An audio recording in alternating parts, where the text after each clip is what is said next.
High everyone, welcome to my YouTube channel love your study. আজ আমরা class 9-এর জিওগ্রাফির Ray Martin question bank solution second summative Egra GL high school নিয়ে চলে এসেছি। তাহলে চলো দেরি না করে শুরু করা যাক।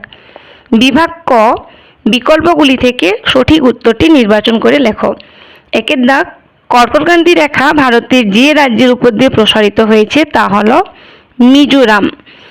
60 ডিগ্রি পূর্ব দ্রাঘিমার প্রতিবাদ স্থানের দ্রাঘিমা হচ্ছে 120 ডিগ্রি পশ্চিম। প্রশান্ত মহাসাগরীয় আগ্নেয় বলয়ে অবস্থিত আগ্নেয়গিরিটি হচ্ছে ফুজিয়ামা। আফ্রিকার রিফ্ট ভ্যালির মধ্যে অবস্থিত একটি হ্রদ হলো টাঙ্গানিকা। স্বল্পমোচন প্রক্রিয়াটি সবচেয়ে বেশি লক্ষ্য করা যায় কোন শিলায়, তা হচ্ছে গ্রানাইট।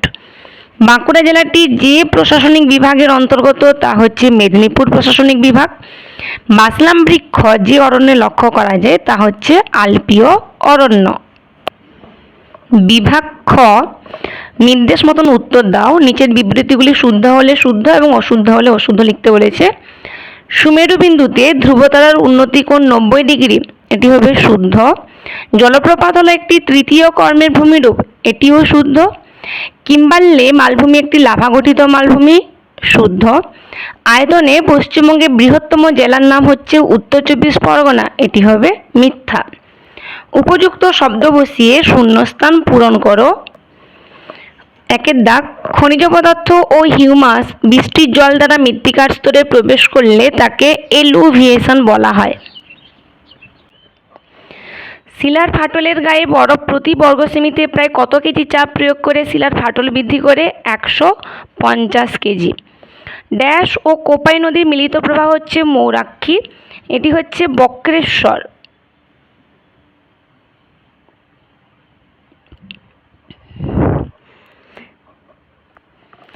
পৃথিবীর সর্বাধিক প্রাচীনতম ভঙ্গিল পর্বতের নাম হচ্ছে আরাবল্লী পর্বত। একটি বা দুটি শব্দের উত্তর দাও। 1 ডিগ্রি অন্তর পৃথিবীতে মোট কয়টি অক্ষরেখা কল্পনা করা হয়েছে? তো 179টি। কোন দেশে সর্বাধিক সময় লক্ষ্য করা যায়? তো হচ্ছে ফ্রান্সে। গুরুমা পাহাড় কোন জেলায় অবস্থিত? পুরুলিয়া জেলায় অবস্থিত। বিভাগ গ, একের দাগে প্রশ্ন, নিরক্ষীয় তল কি?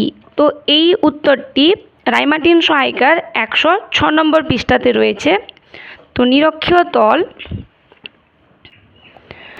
নিরক্ষরেখা বরাবর ভূমণ্ডলকে কাল্পনিকভাবে পূর্ব পশ্চিমে কেটে ফেলতে পারলে ভূমণ্ডলে যে কাল্পনিক তল পাওয়া যায় তাকেই আমরা নিরক্ষীয় তল বলে থাকি। অর্থাৎ নিরক্ষরেখা ও পৃথিবীর কেন্দ্র যে তলে অবস্থিত তাকেই নিরক্ষীয় তল বলে। পৃথিবীর উভয় গোলার্ধে নিরক্ষীয় তলে পরস্পরের সঙ্গে যুক্ত। এই ছবিটা তোমরা দেবে। অথবা প্রশ্ন, ভূজালক কি? এই উত্তরটি তোমরা রাইমার্টিনের 108 নম্বর পৃষ্ঠাতে পাবে। দুটি স্থির মেরুবিন্দু অর্থাৎ উত্তর মেরু ও দক্ষিণ মেরু সংযোগকারী কাল্পনিক রেখাটিকেই অক্ষ বলে। গ্লোবের মধ্যে পূর্ব থেকে পশ্চিমে কাল্পনিক অক্ষরেখা এবং উত্তর থেকে দক্ষিণে কাল্পনিক দ্রাঘিমা রেখা জালের মতন বেষ্টন করে থাকে, একেই ভৌগোলিক জালক বলা হয়। এই রেখাগুলির মাধ্যমে কোন স্থানের অবস্থান নির্ণয় করা যায়। 2 নম্বর প্রশ্ন, বেনিওপ এলাকা কি? এই উত্তরটিও তোমরা রাইমার্টিন সহায়িকার 149 পৃষ্ঠাতে পাবে। তো পাত সংস্থান তত্ত্ব অনুযায়ী অভিসারী পাত সীমানায় কোনো ভারী মহাসাগরীয় পাত কোনো অপেক্ষাকৃত হালকা মহাদেশীয় পাত বরাবর ঢালু হয়ে অ্যাস্থেনোস্ফিয়ারে প্রবেশ করে 45 ডিগ্রি কোণে নত হয়ে যে অধোপাত মণ্ডল গঠন করে তাকেই বলা হয় বেনিওপ মণ্ডল। অথবা প্রশ্ন, মনাডন কাকে বলে? এই উত্তরটা রাইমার্টিন সহায়িকার 150 নম্বর পৃষ্ঠাতে রয়েছে। তো সমপ্রায় ভূমির মধ্যে অবস্থিত কঠিন শিলায় গঠিত অনুচ্চ পাহাড় বা টিলাগুলিকে বলা হয় মনাডঙ্ক। মার্কিন যুক্তরাষ্ট্রে মাউন্ট মনাডঙ্কের নাম অনুসারেই এর নামকরণ হয়েছে। উদাহরণ কি না, অযোধ্যা, শুশুনিয়া প্রভৃতি পাহাড় মনাডঙ্কের উদাহরণ। রেগোলিথ কি? তো এই উত্তরটি তোমরা 178 পৃষ্ঠাতে পাবে রাইমার্টিন সহায়িকার। মৃত্তিকা সৃষ্টির প্রথম পর্যায়ে আদিশিলা যান্ত্রিক ও রাসায়নিক আবহবিকারের ফলে চূর্ণ বিচূর্ণ হয়। এই শিলাচূর্ণ ভূত্বকের উপর শিথিল ও কোমল একটি আবরণ সৃষ্টি করে, একেই আমরা রেগোলিথ বলে থাকি। এই রেগোলিথ মৃত্তিকা সৃষ্টির প্রাথমিক পর্যায় ও প্রধান শর্ত। কালক্রমে বিভিন্ন জৈবিক, রাসায়নিক ও জৈব রাসায়নিক প্রক্রিয়ার মাধ্যমে রেগোলিথের সূক্ষ্ম শিলাচূর্ণ বিশ্লিষ্ট ও স্তরীভূত হয়ে মৃত্তিকা সৃষ্টি করে।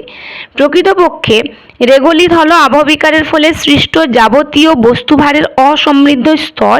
এই বস্তুটি শিলাচূর্ণ ও মৃত্তিকার মাঝামাঝি অবস্থা। উদাহরণ কি না, পর্বতের পাদদেশীয় ঢালে সঞ্চিত স্ট্যালাস, স্ক্রি ইত্যাদি হচ্ছে রেগোলিথ জাতীয় পদার্থ। অথবা প্রশ্ন, পুঞ্জিত ক্ষয় কাকে বলে? পুঞ্জিত ক্ষয় এই উত্তরটি তোমরা 172 নম্বর পৃষ্ঠাতে পাবে। মূলত অভিকর্ষজ বলের প্রভাবে ভূমির ঢাল বেয়ে আবহবিকারে প্রাপ্ত চূর্ণ বিচূর্ণ শিলারাশি ও মৃত্তিকার উপর থেকে নিচের দিকে স্থানান্তরিত হওয়াকে বলা হয় পুঞ্জিত ক্ষয়। এর বৈশিষ্ট্য কি না, জলের উপস্থিতি পুঞ্জিত ক্ষয়কে সাহায্য করলেও জল পরিবহনের মাধ্যম হয় না। পুঞ্জিত ক্ষয় ধীর এবং দ্রুত গতিতে উভয়কে সংঘটিত হয়। পার্বত্য অঞ্চলে এই প্রক্রিয়াটি সবচেয়ে বেশি দেখা যায়। ভূমির ঢালের উপর পুঞ্জিত ক্ষয়ের তীব্রতা নির্ভর করে থাকে। কালবৈশাখী কি? তো এই উত্তরটি তোমরা রায়মার্টিন সহায়িকার 333 নম্বর পৃষ্ঠাতে রয়েছে। কালবৈশাখী অর্থাৎ এর আরেক নাম হচ্ছে নরওয়েস্টার। পশ্চিমবঙ্গে প্রবাহিত একটি স্থানীয় বায়ুপ্রবাহ হলো কালবৈশাখী। মার্চ, এপ্রিল, মে মাসে পশ্চিমবঙ্গে গ্রীষ্মকাল থাকে। এ সময় স্থলভাগ ধীরে ধীরে উত্তপ্ত হতে থাকলে বায়ুর আর্দ্রতা কমে গিয়ে বায়ু হালকা হতে থাকে এবং নিম্নচাপের সৃষ্টি হয়। নিকটবর্তী সমুদ্রের শীতল এবং আর্দ্র বায়ুর শূন্যস্থান পূরণের জন্য প্রবল বেগে এই নিম্নচাপ কেন্দ্রের দিকে ছুটে আসতে থাকে এবং ঝড়ের সূচনা হয়। একেই আমরা কালবৈশাখী বলি। এর বৈশিষ্ট্য কি না, উত্তর পশ্চিম দিক থেকে আগত বায়ুর প্রভাবে এই ঘূর্ণিঝড় হয় বলে একে নরওয়েস্টার বলে। আর উষ্ণতা প্রায় 10 ডিগ্রি সেলসিয়াস থেকে 15 ডিগ্রি সেলসিয়াস পর্যন্ত কমে যায়। এই ঝড় ক্ষণস্থায়ী হয়, কৃষিক্ষেত্রের ক্ষতি সাধনও করে থাকে। অথবা প্রশ্ন, লেটেরাইট মাটির দুটি বৈশিষ্ট্য কি? তো লেটেরাইট মাটির দুটি বৈশিষ্ট্য হচ্ছে প্রকৃতি। এই মাটির সছিদ্রতা বেশি ও জলধারণ ক্ষমতা কম। এটি কাঁকরপূর্ণ মাটি। বর্ণ, লেটার শব্দ থেকে লেটেরাইট কথাটি এসেছে। এর অর্থ হচ্ছে ইট। এই মাটি ইটের মতো লাল বর্ণের হয়।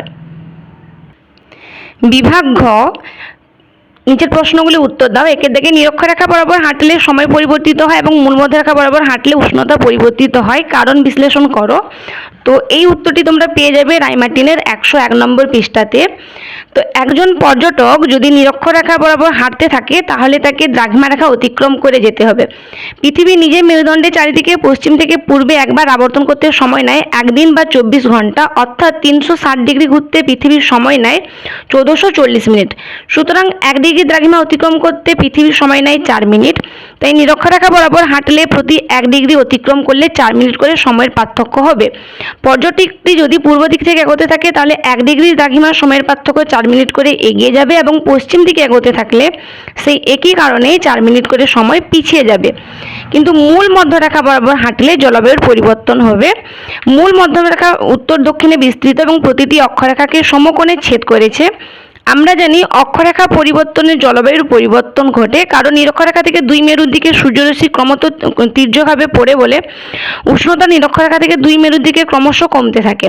তাই নিরক্ষরেখা থেকে যে কোনো দ্রাঘিমা রেখা বা মূল মধ্যরেখা বরাবর মেরু অঞ্চলের দিকে কোনো পর্যটক এগোতে থাকলে জলবায়ুর পরিবর্তন প্রত্যক্ষ করবে, অর্থাৎ সে অধিক উষ্ণ জলবায়ু অঞ্চল থেকে অধিক শীতল জলবায়ু অঞ্চলে পৌঁছাবে। অথবা প্রশ্ন, স্থানীয় সময় এবং প্রমাণ সময়ের মধ্যে পার্থক্য। এই উত্তরটা রায়মার্টিনের 104 নম্বর পৃষ্ঠাতে রয়েছে। স্থানীয় সময় অর্থাৎ লোকাল টাইম এবং প্রমাণ সময় স্ট্যান্ডার্ড টাইম। প্রকৃতির কোনো স্থানের মধ্যাহ্নে সূর্যের অবস্থানের পরিপ্রেক্ষিতে যে সময় নির্ণয় করা হয় তাকে বলা হয় স্থানীয় সময়।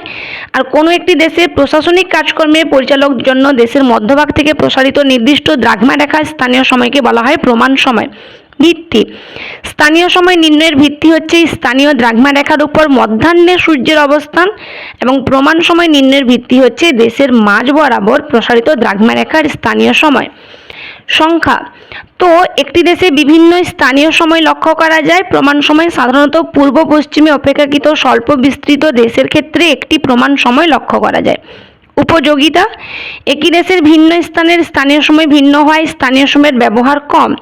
সারা দেশে প্রমাণ সময় এক ও অভিন্ন হয়, পৃথিবীর সব দেশেই প্রমাণ সময় ব্যবহৃত হয়। উভয়ের মধ্যে সম্পর্ক, দ্রাঘিমা রেখা পরিবর্তনের সঙ্গে সঙ্গে স্থানীয় সময়েরও পরিবর্তন হয় এবং দ্রাঘিমা রেখা পরিবর্তন ঘটলে সাধারণভাবে প্রমাণ সময়ের পরিবর্তন ঘটে না, তবে আমেরিকা যুক্তরাষ্ট্রের এই নিয়মের ব্যতিক্রম ঘটে থাকে। অবরোহণ এবং আরোহণের মধ্যে পার্থক্য লেখো। অবরোহণ সংজ্ঞা: ভূপৃষ্ঠের কোনো উঁচু স্থানে প্রাকৃতিক শক্তি দ্বারা ক্ষয়কার্য সংঘটিত হলে স্থানটি নিচু হয়ে যায় বলে একে অবরোহণ প্রক্রিয়া বলে, এবং ভূপৃষ্ঠে কোনো নিচু স্থানে প্রাকৃতিক শক্তি দ্বারা সঞ্চয় কাজ সংঘটিত হলে স্থানটি উঁচু হয়ে যায় বলে একে আরোহণ প্রক্রিয়া বলে। উচ্চতা: এই প্রক্রিয়ায় ভূমির উচ্চতা হ্রাস পায়, এই প্রক্রিয়ায় ভূমির উচ্চতা বৃদ্ধি পায়। অবরোহণের পদ্ধতি হচ্ছে আবহবিকার, পুঞ্জিত ক্ষয়, নদী, বায়ু, হিমবাহ, সমুদ্র তরঙ্গ, এবং আরোহণের হচ্ছে নদী, বায়ু, হিমবাহ, ভৌমজল, সমুদ্র তরঙ্গ দ্বারা সঞ্চয় কাজের মাধ্যমে আরোহণ প্রক্রিয়া হয়। নিয়ন্ত্রক: আবহবিকারের তীব্রতা, প্রাকৃতিক শক্তি দ্বারা ক্ষয় করার ক্ষমতা, শিলার গঠন, প্রকৃতি, পুঞ্জিত ক্ষয়ের পরিমাণ প্রভৃতির উপর অবরোহণ প্রক্রিয়ার হার নির্ভর করে। আর ভূমির ঢাল আরোহণ প্রক্রিয়ার অন্যতম নিয়ন্ত্রক। এছাড়াও পলির পরিমাণ পর্যাপ্ত এবং যোগান নিয়মিত হতে হবে। গঠিত ভূমিরূপ: বিভিন্ন প্রকার ক্ষয়জাত ভূমিরূপ সৃষ্টি হয়, যেমন ক্ষয়জাত পর্বত, ক্যানিয়ন, সার্ক, ব্লোহোল। আর বিভিন্ন প্রকার সঞ্চয়জাত ভূমিরূপ সৃষ্টি হয় আরোহণ প্রক্রিয়ায়, যেমন গাঙ্গেয় বদ্বীপ, লোয়ের সমভূমি, ড্রামলিন, বালিয়াড়ি। অথবা প্রশ্ন: লাভা মালভূমি এবং সিল্ট মালভূমির মধ্যে পার্থক্য কি? তো এই উত্তরটি তোমরা রায়মার্টিন সহায়িকার 143 নম্বর পৃষ্ঠাতে পাবে। লাভা মালভূমি এবং মহাদেশীয় মালভূমি। সংজ্ঞা: ভূপৃষ্ঠে ক্রমাগত লাভা সঞ্চয়ের ফলে সৃষ্ট মালভূমিকে লাভা মালভূমি বলা হয়, আর বিস্তীর্ণ মহাদেশীয় অংশ জুড়ে গঠিত মালভূমিকে মহাদেশীয় মালভূমি বলে। সৃষ্টি: ভূ অভ্যন্তরের প্রবল চাপে উত্তপ্ত ম্যাগমা ভূপৃষ্ঠের কোনো দুর্বল অংশে বাইরে এসে সঞ্চিত হয়ে এই মালভূমি সৃষ্টি হয়। পাত সঞ্চালনের ফলে পৃথিবীর প্রাচীন ভূখণ্ড ফেটে গিয়ে বিচ্ছিন্ন হয়ে মহাদেশীয় মালভূমির সৃষ্টি হয়েছে। বিস্তার: লাভা মালভূমি মহাদেশীয় মালভূমির তুলনায় কম অঞ্চল জুড়ে বিস্তৃত, এবং মহাদেশীয় বা সিল্ট মালভূমি সুবিশাল অঞ্চল জুড়ে অবস্থান করে। উচ্চতা: লাভা সঞ্চয়ের কারণে উচ্চতা ক্রমশ বৃদ্ধি পেতে থাকে। ক্ষয়কার্যের কারণে এই মালভূমির গড় উচ্চতা ধীরে ধীরে হ্রাস। প্রাচীনত্ব: এই মালভূমি অপেক্ষাকৃত নবীন শিলায় গঠিত, এবং এই মালভূমি অত্যন্ত প্রাচীন শিলা গঠিত। উদাহরণ: দাক্ষিণাত্য মালভূমি, কলম্বিয়া মালভূমি প্রভৃতি। এবং মহাদেশীয় মালভূমির উদাহরণ হচ্ছে আরব মালভূমি, কানাডিয়ান সিল্ট প্রভৃতি। 3 নম্বর প্রশ্ন: আবহবিকার এবং ক্ষয়ভবনের মধ্যে পার্থক্য কি? তো এই উত্তরটি তোমরা রায়মার্টিন সহায়িকার 174 নম্বর পৃষ্ঠাতে পাবে। আবহবিকার এবং ক্ষয়ভবন। সংজ্ঞা: আবহবিকার হচ্ছে মূল শিলাস্তর থেকে শিলার উপরিভাগের বিয়োজন বা বিচ্ছিন্নকরণ। ক্ষয়ভবন হলো শিলার উপরিভাগ চূর্ণ বিচূর্ণ হয়ে অপসারিত হয়ে যাওয়া। উপাদান: আবহাওয়ার বিভিন্ন উপাদান অর্থাৎ উষ্ণতা, বৃষ্টিপাত, তুষারপাত ইত্যাদির সাহায্যে শিলার উপরিভাগ বিচ্ছিন্ন হয়ে মূল শিলাস্তরের উপর পড়ে থাকে। এবং ক্ষয়ভবন আবহাওয়ার বিভিন্ন উপাদান ছাড়াও প্রাকৃতিক শক্তি যেমন নদী, হিমবাহ ইত্যাদির সাহায্যেও শিলা ক্ষয়প্রাপ্ত হয়। প্রকৃতি: এটি অত্যন্ত ধীর প্রক্রিয়ায় আবহবিকার ঘটে। ক্ষয়ভবন খুব দ্রুত সংঘটিত হয়। উন্মুক্ততা: আবহবিকারের ফলে মূল শিলার অভ্যন্তরভাগের শিলাস্তর উন্মুক্ত হয়ে পড়ে না। ক্ষয়ভবনের ফলে মূল শিলার অভ্যন্তরভাগের শিলাস্তর উন্মুক্ত হয়ে পড়ে, তাই এই প্রক্রিয়াকে নগ্নীভবনও বলে থাকে। অপসারণ: আবহবিকারের সঙ্গে অপসারণ প্রক্রিয়া যুক্ত নয়, ক্ষয়ভবনের সঙ্গে অপসারণ প্রক্রিয়া যুক্ত। গঠন কাজ: এখানে নতুন নতুন ভূমিরূপের সৃষ্টি হয়, আর ক্ষয়ভবনে কোনো নতুন ভূমিরূপের সৃষ্টি হয় না। অথবা প্রশ্ন: মরু অঞ্চলে যান্ত্রিক আবহবিকারের প্রাধান্যের কারণ বিশ্লেষণ করো। এই উত্তরটি তোমরা রায়মার্টিনের 167 নম্বর পৃষ্ঠাতে পাবে। মরু অঞ্চলে যান্ত্রিক আবহবিকার প্রাধান্য লাভের প্রধান কারণ হচ্ছে তাপমাত্রার উচ্চ প্রসার। মরু অঞ্চলে উষ্ণ প্রকৃতি হলেও এখানে দিনরাত্রি তাপমাত্রাগত প্রসার অনেক বেশি। উদাহরণস্বরূপ, এখানে দিনের তাপমাত্রা যেমন যথেষ্ট বেশি, তেমনি রাতের তাপমাত্রা যথেষ্ট কম। ফলে এখানকার শিলা ক্রমাগত সংকোচন এবং প্রসারণের ফলে যান্ত্রিকভাবে বিচ্ছুন্নীকৃত হয়। 2 নম্বর, বৃষ্টিপাতের স্বল্পতা। মরু অঞ্চলে স্বল্প বৃষ্টিপাতের কারণে যান্ত্রিক আবহবিকার ছাড়া অন্য কোনো আবহবিকার প্রভাব বিস্তার করতে পারে না। 3 নম্বর, শিলা বিষম প্রকৃতির খনিজের উপস্থিতি। মরু অঞ্চলের একই শিলায় বিষম প্রকৃতির খনিজের উপস্থিতি থাকে, যাদের একই উষ্ণতায় সংকোচন এবং প্রসারণের হার ভিন্ন। উদাহরণস্বরূপ বলা যায় গ্রানাইট এবং নিচশিলার মধ্যে কোয়ার্ট এবং অভ্র এই 2 রকমের খনিজ পদার্থ অবস্থান করে। উষ্ণতার সংস্পর্শে এলে কোয়ার্টজাইট অতি সহজেই স্ফীত এবং সংকুচিত হয়, কিন্তু অভ্র তা হয় না। ফলে এই শিলার মধ্যে অসমান চাপের সৃষ্টি হয় বলে প্রচণ্ড টানের উদ্ভব ঘটে এবং শিলাটি একসময় শব্দ করে ফেটে যায়। এই কারণে মরু অঞ্চলে সন্ধ্যার সময় মাঝে মাঝে বন্দুকের গুলি ছোঁড়ার মতো শিলার শব্দও বোঝা যায়। 4 নম্বর, শিলার সমপ্রকৃতির খনিজের উপস্থিতি। অনেক সময় সমপ্রকৃতির শিলার উপরের স্তর ভিতরের চেয়ে অনেক বেশি উত্তপ্ত হয়ে আয়তনে বৃদ্ধি পেলে তা পেঁয়াজের খোসার মতন ধীরে ধীরে খুলে যায়, একে স্বল্পমোচনও বলে। হঠাৎ বর্ষণ। অধিক উষ্ণ শিলায় হঠাৎ বর্ষণে ঠান্ডা জল পড়ে শিলার মধ্যে হঠাৎ সংকোচনের কারণে পীড়ন সৃষ্টি হয়, যা শিলাকে বিচ্ছুন্ন করে। অন্যদিকে লবণ সমৃদ্ধ বৃষ্টির জল বাষ্পীভূত হয়ে লবণ কেলাস গঠন করে ও শিলাকে বিচ্ছুন্ন করে। অধিক বাষ্পীভবন। উষ্ণ মরু অঞ্চলে বাষ্পীভবন বেশি পরিমাণে হলে লবণ কেলাস তৈরি হয়ে ভূপৃষ্ঠস্থ শিলা যান্ত্রিকভাবে আবহাওয়া বিকারগ্রস্ত হয়। বায়ুর কার্যাবলী মরুভূমিতে বাতাস বাধাহীনভাবে প্রবল বেগে বয়ে চলার বাতাসে আঘাতে কিছু শিলা যান্ত্রিকভাবে বিচূর্ণীকৃত হয়। পার্বত্য অঞ্চল এবং মালভূমি অঞ্চলের নদ নদীর মধ্যে পার্থক্য নিরূপণ করো। এই উত্তরটি তোমরা রায়মার্টিন সহায়িকার 312 নম্বর পৃষ্ঠাতে পাবে। পার্বত্য অঞ্চলের নদী এবং মালভূমি অঞ্চলের নদী। উল্লেখযোগ্য নদী পার্বত্য অঞ্চলের নদীগুলি হচ্ছে তিস্তা, তোর্ষা, জলঢাকা, মহানন্দা, রায়ডাক, সংকোচ প্রভৃতি। মালভূমি অঞ্চলের নদী হচ্ছে দামোদর, অজয়, ময়ূরাক্ষী, কংসাবতী, রূপনারায়ণ, সুবর্ণরেখা প্রভৃতি। জলের উৎস হিমালয়ের বরফ গলা জল ও বৃষ্টির জলে পুষ্ট এবং মালভূমি অঞ্চলের নদী হচ্ছে কেবলই বৃষ্টির জলের পুষ্ট। জলের স্থায়িত্ব এখানে সারা বছর নদীগুলিতে জল থাকে। শুষ্ক ঋতুতে নদীগুলির জল শুকিয়ে যায় মালভূমি অঞ্চলের। প্রবাহের দিক এই নদীগুলি উত্তর থেকে দক্ষিণ দিকে প্রবাহিত হয়েছে। মালভূমি অঞ্চলের নদীগুলি পশ্চিম থেকে পূর্ব ও দক্ষিণ পূর্ব দিকে প্রবাহিত হয়েছে। নদী উপত্যকা এই নদীগুলির উপত্যকা অত্যন্ত গভীর ও সংকীর্ণ। মালভূমি অঞ্চলের নদী উপত্যকা অগভীর ও চওড়া। মোহনা মহানন্দা ছাড়া অন্যান্য নদী বাংলাদেশের যমুনা নদীতে মিশেছে, আর এই নদীগুলি মূলত ভাগীরথী, হুগলি নদীতে মিশেছে। জলের প্রকৃতি কি না, পার্বত্য অঞ্চলে বরফ গলা জলে পুষ্ট বলে নদীগুলির জল লবণাক্ত নয়, কিন্তু মালভূমি অঞ্চলে বৃষ্টির জলে পুষ্ট বলে নদীগুলির জল লবণাক্ত নয়। জলসেচ নদীগুলি জলসেচ তেমন বিকাশ লাভ করেনি, আর এই নদীগুলি প্রচুর পরিমাণে জলসেচ করা হয়। বিদ্যুৎ উৎপাদন নদীগুলির প্রবল স্রোত জলবিদ্যুৎ উৎপাদনে সহায়ক। মালভূমির খরস্রোতা নদীগুলিতে জলবিদ্যুৎ উৎপাদনেরও সুবিধা আছে। বন্যা বর্ষাকালে প্রবল বন্যা দেখা যায়, আর বর্ষাকালে অতিরিক্ত অতিবৃষ্টির কারণে নদীগুলিতে বন্যা দেখা যায়। অথবা প্রশ্ন ভৌমজলের অতিরিক্ত ব্যবহারের 3টি কুফল আলোচনা করো। এই প্রশ্নের উত্তরটি তোমরা রায়মার্টিন সহায়িকা 315 নম্বর পৃষ্ঠাতে পাবে। তো 3টি কুফল যে কোনো তোমরা 3টি কুফল লিখতে পারবে। তো আমি দিচ্ছি প্রথমে ফ্লুরাইড দূষণ বৃদ্ধি। মাটিতে প্রচুর পরিমাণে ফসফেট সার প্লাস্টিক মেশার ফলে ফ্লুরাইড জলে মিশছে।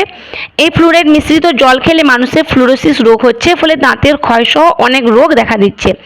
উদাহরণ কি না, পশ্চিমবঙ্গে পুরুলিয়া, বাঁকুড়া, বীরভূম, মালদা, উত্তর পশ্চিম দিনাজপুর, দক্ষিণ 24 পরগনা জেলা 43টি ব্লকে ফ্লুরাইড দূষণের প্রাদুর্ভাব দেখা গেছে। 2 নম্বর কি না, ভৌম জলস্তরের অবনমন। গভীর ও অগভীর নলকূপের মাধ্যমে এত বেশি ভৌমজল উত্তোলন করা হচ্ছে যে ভৌমজলের স্তর ক্রমশ নিচে নেমে যাচ্ছে। উদাহরণ বিগত 40 বছরে বাঁকুড়া জেলার 4.13 মিটার, পুরুলিয়ার 2.24 মিটার, পূর্ব মেদিনীপুর জেলার 2.76 মিটার এবং কলকাতার 7 থেকে 11 মিটার নিচে জলস্তর নেমে গিয়েছে। 3 নম্বর কি, ভূমির অবনমন। অতিরিক্ত ভৌমজলের অবনমনের ফলে ভূমির ক্রমশ অবনমন ঘটছে এবং একটু একটু করে বসে যাচ্ছে। যেমন কলকাতা মহানগরে অতিরিক্ত মাত্রায় ভৌমজল তুলে নেওয়ার ফলে প্রতি বছর ভৌমজল ক্রমশ অবনমিত হচ্ছে। বিভাগ ও যে কোনো একটি প্রশ্নের উত্তর দাও। তো পাঁচ সংস্থান তত্ত্বের আলোকে হিমালয় পর্বতের উৎপত্তি ব্যাখ্যা করো। এই উত্তরটি তোমরা রায়মার্টিন সহায়িকার 124 নম্বর পৃষ্ঠাতে পাবে। তো ভঙ্গিল পর্বত ভাঁজ বা ভঙ্গ থেকে ভঙ্গিল কথাটি এসেছে। গিরিজনী আলোড়ন বা পাশাপাশি চাপের প্রভাবে ভূত্বকের পাললিক শিলাস্তর ভাঁজ খেয়ে উপরে উঠে পর্বতরূপে অবস্থান করলে তা ভঙ্গিল পর্বত হিসেবে পরিচিতি হয়। তো হিমালয় পর্বতের উৎপত্তি প্রায় 2.5 কোটি বছর আগে টারসিয়ারি যুগে। ভারতীয় পাত বছরে 10 থেকে 20 সেমি গতিতে ইউরেশীয় পাতের দিকে এগিয়ে যায়। ইউরেশীয় পাতটিও ধীরে ধীরে এগিয়ে আসে ভারতীয় পাতের দিকে এবং পাতদ্বয়ের মিলন ও ভাঁজের সৃষ্টি। ইউরেশীয় পাত ও ভারতীয় পাতদ্বয়ের পরস্পরের অভিসারী চলনের ফলে দুই পাতের সংঘর্ষ হয়। সংঘর্ষের ফলে মধ্যবর্তী টেথিস সমুদ্রের পাললিক শিলার স্তরায়নে অসংখ্য ভাঁজের সৃষ্টি হয় এবং হিমালয় পর্বতের উৎপত্তি ঘটে। পরবর্তী পর্যায়ে ভারতীয় পাতের প্রাথমিক গতি কমে যায়, কিন্তু তার বিপুল ভরবেগ আজও বন্ধ হয়নি। এভাবেও ইউরেশিয়া এবং আফ্রিকা পাতের সংঘর্ষে সৃষ্টি হয় আল্পস পর্বতমালা। শেষ প্রশ্ন, পশ্চিমবঙ্গের জলবায়ুতে মৌসুমের প্রভাব আলোচনা করো। এই উত্তরটি তোমরা রায়মার্টিন সহায়িকার 319 নম্বর পৃষ্ঠাতে পাবে। তো পশ্চিমবঙ্গের জলবায়ুতে মৌসুমের প্রভাব। ঋতু বৈচিত্র্য। পশ্চিমবঙ্গের জলবায়ুতে মৌসুমের প্রধান বৈশিষ্ট্য হচ্ছে ঋতু বৈচিত্র্য। প্রধানত 4টি ঋতু গ্রীষ্ম, শরৎ, শীত ও বসন্ত হলেও পশ্চিমবঙ্গে 6টি ঋতু লক্ষ্য করা যায়। বৈশাখ জ্যৈষ্ঠ মিলে গ্রীষ্মকাল, আষাঢ় শ্রাবণ বর্ষাকাল, ভাদ্র আশ্বিন শরৎকাল, কার্তিক অগ্রহায়ণ হেমন্তকাল, পৌষ মাঘ শীতকাল, ফাল্গুন চৈত্র বসন্তকাল। উষ্ণতা পশ্চিমবঙ্গে মৌসুমের প্রভাবে সামগ্রিকভাবে উষ্ণ ও আর্দ্র জলবায়ু বিরাজ করলেও স্থানভেদে উষ্ণতার পার্থক্য দেখা যায়। যেমন গ্রীষ্মকালে কলকাতার গড় উষ্ণতা 35°C হলেও আসানসোলে গড় উষ্ণতা হয় 45°C। আবার শীতকালে উপকূলীয় অঞ্চলে গড় উষ্ণতা 12°C থেকে 18°C হলেও পার্বত্য অঞ্চলের উষ্ণতা হিমাঙ্কের নিচে নেমে যায়। বৃষ্টিপাত পশ্চিমবঙ্গে দক্ষিণ পশ্চিম মৌসুমের প্রভাবে বৃষ্টিপাত ঘটে, তবে বৃষ্টিপাত সর্বত্র সমান হয় না। গড় বার্ষিক বৃষ্টিপাত পার্বত্য অঞ্চলে 400 সেমি, তরাইয়ে 350 সেমি, মালভূমিতে 125 সেমি এবং সমভূমিতে 180 সেমি। আগমনের অনিশ্চয়তা দক্ষিণ পশ্চিম মৌসুমী বায়ু সময়ের আগে ঢুকলে বন্যা এবং সময়ের পরে এলে খরা হয়। 5 নম্বর পয়েন্ট, প্রাকৃতিক ঝঞ্ঝা। মৌসুমী বায়ুর প্রভাবে গ্রীষ্মকালে কালবৈশাখী, শরৎকালে আশ্বিনের ঝড়, শীতকালে পশ্চিমী ঝঞ্ঝার প্রাদুর্ভাব লক্ষ্য করা যায়। 6 নম্বর, শীতল উত্তর পূর্ব মৌসুমী বায়ুর প্রভাব। উত্তর পূর্ব মৌসুমী বায়ু পশ্চিমবঙ্গের উপর দিয়ে প্রবাহিত হলেও বিভিন্ন স্থানে শীতলতার প্রভেদ লক্ষ্য করা যায়। যেমন পার্বত্য ও মালভূমি অঞ্চলে উষ্ণতা কম হলেও দক্ষিণবঙ্গের উষ্ণতা খুব কম হয় না। 7 নম্বর, আর্দ্র গ্রীষ্মকাল এবং শুষ্ক শীতকাল। পশ্চিমবঙ্গের গ্রীষ্মকাল আর্দ্র, দক্ষিণ পশ্চিম মৌসুমের প্রভাবে প্রচুর বৃষ্টি হয়, কিন্তু শীতকালেও শুষ্ক উত্তর পূর্ব মৌসুমের প্রভাবে বৃষ্টি হয় না। তাই আর্দ্র গ্রীষ্মকাল ও শুষ্ক শীতকাল পশ্চিমবঙ্গের জলবায়ুর অন্যতম বৈশিষ্ট্য। উষ্ণতার উপর প্রভাব, গ্রীষ্মের প্রচণ্ড দাবদাহের হাত থেকে মৌসুমী বায়ু রক্ষা করে। মৌসুমী বায়ুর আগমনে বৃষ্টি শুরু হয় এবং উষ্ণতা প্রায় কমে যায়। তবে শীতকালে উত্তর পূর্ব মৌসুমের প্রভাবে শীতের প্রকোপ অনেক সময় বেড়ে যায়। Please like, share, comment and subscribe my channel.